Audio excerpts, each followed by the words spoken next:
bahay namin sa loob. May dalawang aso akong alaga. Tapos,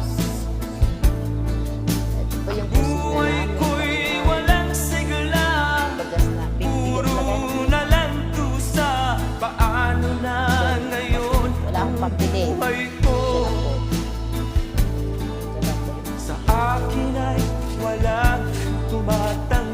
Dahil wala akong nagkain ng plato.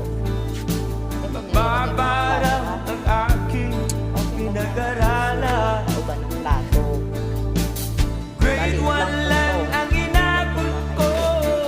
Norit noran pa ko. Paano na ngayon ang buhay ko? Isang kaiso pa, may hasdan.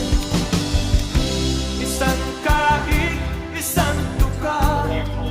Junakis na makulit.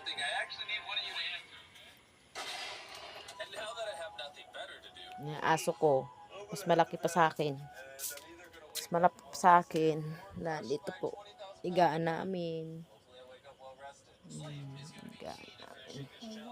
Bukas ayusin ko na to.